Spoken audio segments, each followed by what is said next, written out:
Hello and welcome to NewsClick. Today we have with us Professor Vijay Prashad, Trinity College. Vijay, you've been looking at what's happening in West Asia. Now, Turkey is latest in the mix for quite some years now. They have been setting themselves up as if they are going to be the arbiters of West Asia, the big brother over there, if you will, have been intervening in Syria in different ways for almost last 2 years. Suddenly, this whole movement that has taken place has put Erdogan on the back foot.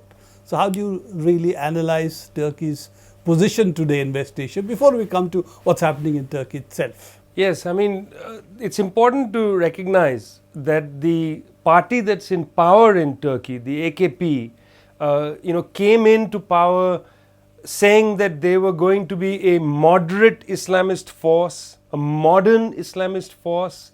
The cognate for that in terms of foreign policy was something that they began to call neo-Ottomanism, that they were going to, in a way, be a model for the for West Asia, for North Africa, of a new way, a 21st century way of being an Islamic democracy. That was their promise. Also, bridge between Europe and Asia. That's the other thing they were saying. Absolutely. Part of that would be, in a sense, they would bring these two contested civilizations, in their terms, together. That was the basic ideological claim that they made. Now, the ideological claim, in terms of neo-Ottomanism, was never going to be so easy to establish. Firstly, the term itself was bitter in the mouth of many Arabs, who understood the Ottoman Empire to be an imperial project and not a project, say, like Pan-Arabism, which was a project of liberation.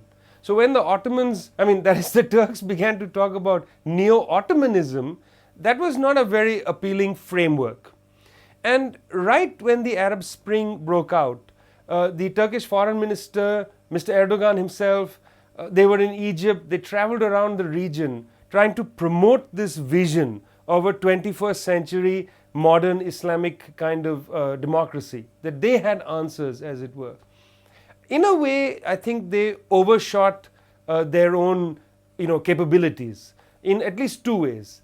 The first way is that they decided that when the rebellion broke out in Syria in March of 2011, that the Arab world nearest to them, that is Syria, would be the first model for their outreach, as it were. And they went very far ahead of everybody else, including the West, in calling for the ouster of Mr. Assad. So that is one place in which they overshot their abilities. Overreach. They overreached. Very quickly they found that Mr. Assad was not, a very easy chess player to play against, because he immediately put forward the Kurdish strategy, opening up northern Syria and saying, I am going to give autonomy to Kurds. And the Kurdish parties, particularly the PKK, which had to leave Turkey and had sought refuge in Iraq before the Americans came into Iraq, suddenly found that they had the capability of a new set of bases in northern Syria, and they re-engaged in Turkey. So, effectively, he did not calculate that Bashar al-Assad could still play some moves himself. But apart from that, we will discuss Syria separately. Correct.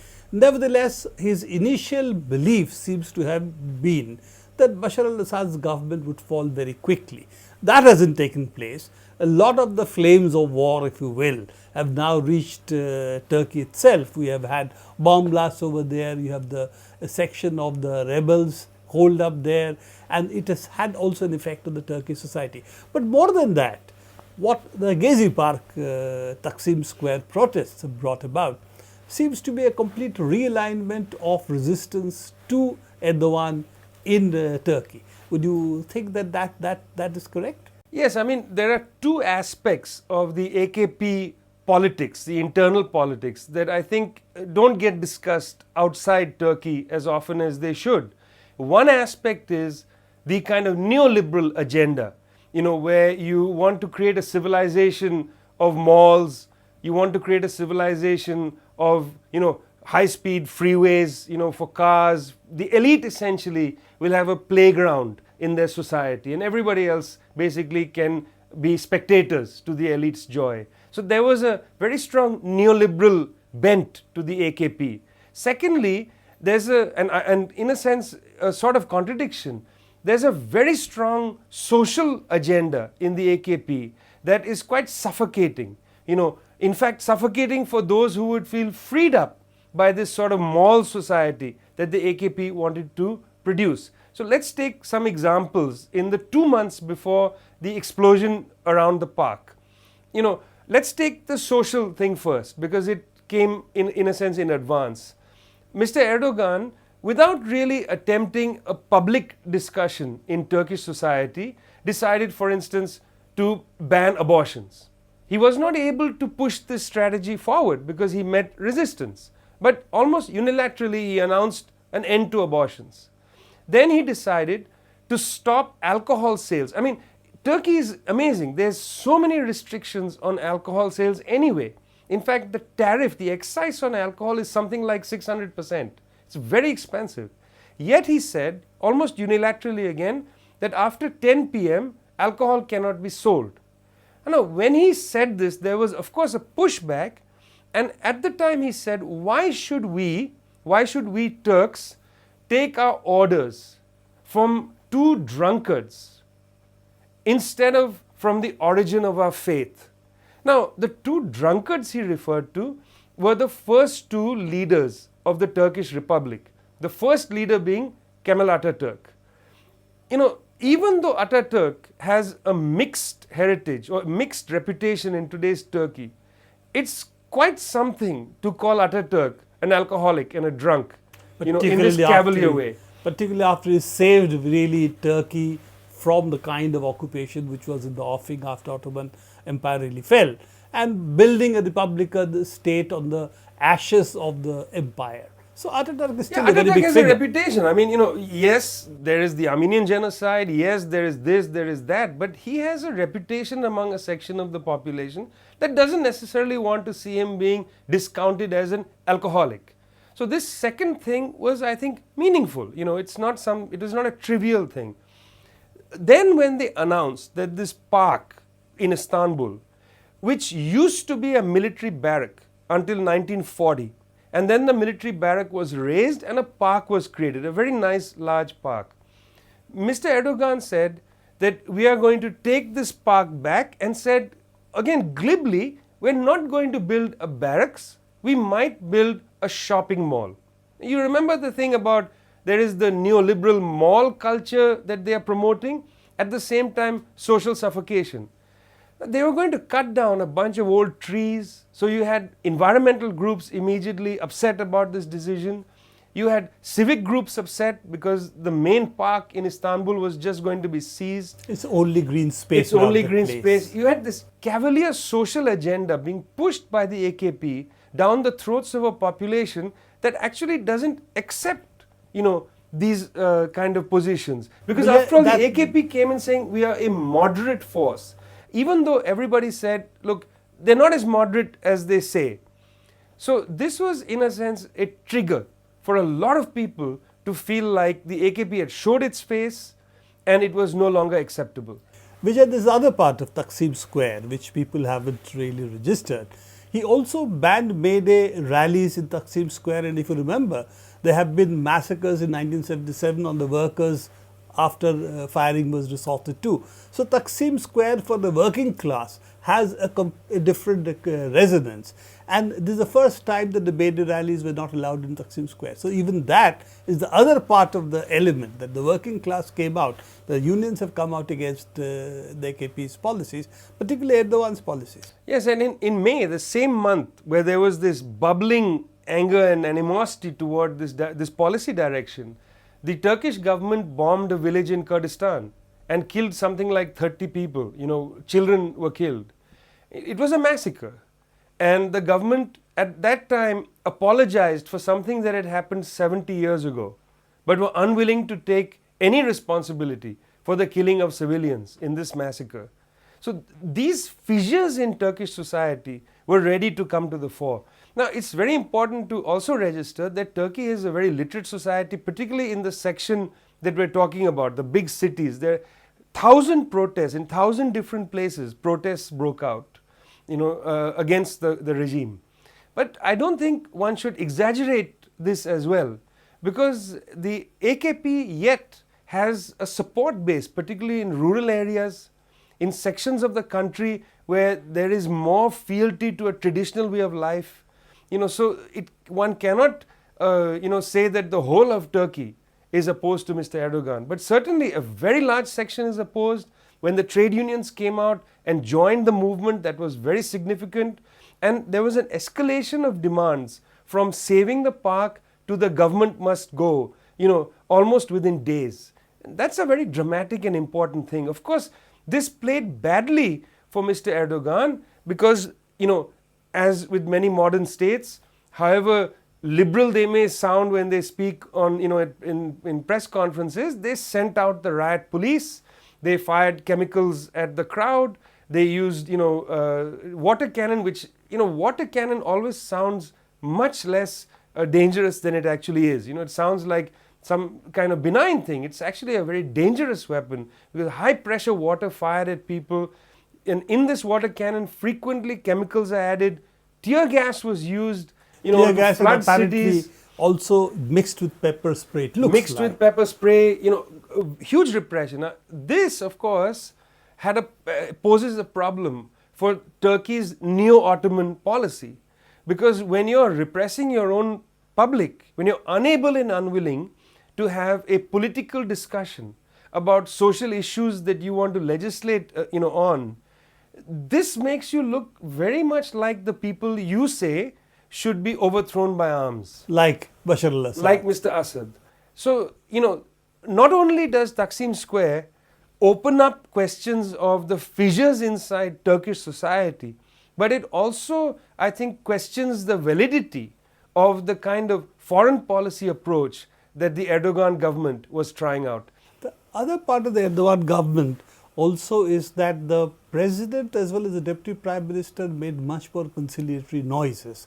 But Erdogan from the beginning has been talking about hooligans, hoodlums, and his basic approach has been one of confrontation and telling them, go home, your parents should take you home, we will not tolerate this. So the message has been completely intolerant, and the belief that the majority that he has entitles him to a majoritarian approach to any politics. I have the majority, you have therefore no right to oppose what I am doing. And he doesn't seem to understand that democracy also means rights even for a minority. This seems to be the other element that Erdogan seems to be missing completely vis-a-vis his democratic stance which he had before this movement broke out. Well, this is a broad problem in modern democratic states, that we've conveniently considered authoritarianism to be something of a cartoon description of power. And anything short of that cartoon description of power is seen as democracy. So it's quite true that if you believe that just because you have a plurality or a majority in a legislative body, that you can railroad your own policies through, particularly social policies, which impact everybody's life. If you believe that and you say, well, I'm not being authoritarian because I have a majority. It's only that cartoon description of authoritarianism that enables this kind of majoritarianism, to masquerade as democracy. And that's precisely what the AKP has been able to do. They hold on to the view that they are democratic, principally because they yet have a majority in parliament. But majorities in parliament are not really majorities in society. We know that from the 20th century's history. And I think it's about time that there's a much broader discussion about what people mean by democracy and what they mean by authoritarianism. You talked earlier about AKP's rural mass base, but the fact remains that the rural population in Turkey is probably about 30-35%, not more. There is also the other element, the Anatolian bourgeoisie, which is not the Istanbul bourgeoisie, which was wanting to align Turkey with Europe. This Anatolian bourgeoisie has also made it big in recent years. And do you see that alliance between the rural population, the Anatolian bourgeoisie and the AKP shifting, or that's the constituency which still holds behind Erdogan? I mean, what choice does that constituency have? You know, it has parked its cars in Erdogan's garage. They are not going to exit right now. The alternatives are not palatable to them. You know, in some senses, this is a problem that all the countries in Europe are facing. This is not so much a West Asian issue as a European issue. You know, this has a lot to do with the European Union. And what does entering the European Union mean? You know, one section of the Turkish bourgeoisie is very keen on entering the European Union. The other section has a sort of national vision of their power base, and they see themselves being swamped if they enter that union. You know, this is the kind of split that is there in Britain, not identical, but there are similar debates. So there is that, and I don't think that is going to be settled by the protests in the square. This constituency is not going to be moved by the protests in the square. What is happening around the protests in the square is that the remainder of society might get radicalized away from the false message of the AKP. And that is the promise for the next phase in Turkey, is if the rest, the section, the liberal section that had gone along with the AKP and provided it with a majority is now going to switch stools and go in another direction. And where that direction is, where it leads, I think is important. Because if the road that this direction picks just goes to the European Union, that's not necessarily going to settle some of the new grievances that have come up in Turkey. The danger is that this might get cast as a modern versus traditional, or a secular versus Islamic kind of politics, which I don't think it is. I think this is a politics of democracy versus a kind of, let us call it, authoritarianism. And I think that's how it should be framed. This is not an Islam versus secular or modern versus traditional politics. It's majoritarian authoritarianism, if you will, which gets an electoral victory and constitutes that as a mandate for changing society any way it wants. Last question, coming back to what has emerged as Taksim Solidarity, which has got about 120 odd organizations already coming in its fold.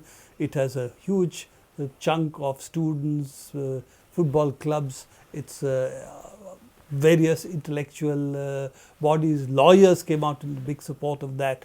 Do you think this can provide what the Occupy movement in the US did for some time and then faded out? Do you think this coalition that has come together has a potential for at least being able to push Turkey in a new direction? Well, I mean, let's not compare it to the Occupy movement, because that movement emerges in a position of infancy, you know, where there was almost no political organizational form, you know, to carry it forward, let alone then a program emerging out of Occupy. That's a politics of infancy. In Turkey, these are very sophisticated actors, many of them. These are people who've been around and understand the importance of the organizational form. Now, the question is, will they be able to constitute a program that they agree on, that they will work around? Will they constitute transitional demands? I mean, Turkey is not going to have the history of Egypt, because the military is not going to shift its allegiance. There is a separate history of the military's role in Turkish society than in Egypt. And the military, I don't think, wants to intervene in this conflict. Clearly, they have no love for AKP, as you know. They have no love for AKP and they don't want to go in this direction. So they, I think, are sitting out of this.